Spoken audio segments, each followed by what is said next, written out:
And ఎక్కువ మందికి ఈ మధ్య ఉండే ప్రాబ్లం వంకర పళ్ళు, ఎత్తు పళ్ళు. Hmm. వాటికి ట్రీట్మెంట్ ఏంటి ఎగ్జాక్ట్లీ? లైక్ అంత కాస్ట్లీ ఉన్నాయంటారా ఆ ట్రీట్మెంట్, లేదంటే నార్మల్ వాళ్ళకి కూడా అందుబాటులో ఉన్నాయంటారా? ఎత్తు వంకర పళ్ళు ఉన్న వాళ్ళకి ఐదర్ క్లిప్ ట్రీట్మెంట్, లైక్ ఇందాక మనం డిస్కస్ చేసినట్టుగా బ్రేసెస్ గానీ అలైనర్స్ గానీ, లేకపోతే స్మైల్ డిజైనింగ్. ఈ 2 ఆప్షన్స్ ఉంటాయి అన్నమాట. అందులో ఏదన్నా చూస్ చేసుకోవచ్చు. పేషెంట్ కి అన్ని కూడా ఎక్స్ప్లెయిన్ చేస్తాం. ఇదైతే ఇలా ఉంటుంది, ఇదైతే ఇలా ఉంటుంది, టైం ఇంత అవుతుంది, అన్ని కూడా ఎక్స్ప్లెయిన్ చేస్తాం. బ్రేసెస్ ట్రీట్మెంట్ కూడా చాలా మంచి ట్రీట్మెంట్. అంటే ఏ పన్ను డిస్టర్బ్ చేయకుండా న్యాచురల్ గానే పళ్ళు దాని పొజిషన్ లో ఓకే.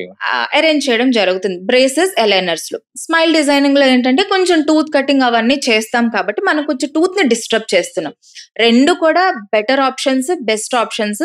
2 కూడా అందరికి అందుబాటు ప్రైస్ లోనే ఉన్నాయి. ఏది కూడా చాలా ఎక్కువ చేయించుకోలేము అన్న కండిషన్ లో అయితే లేవు. ఓకే, 2 సేఫెస్టే. 2 సేఫెస్ట్. సో పర్సన్ బట్టి మనం చేంజ్ చేసుకుంటే సరిపోతుంది కదా.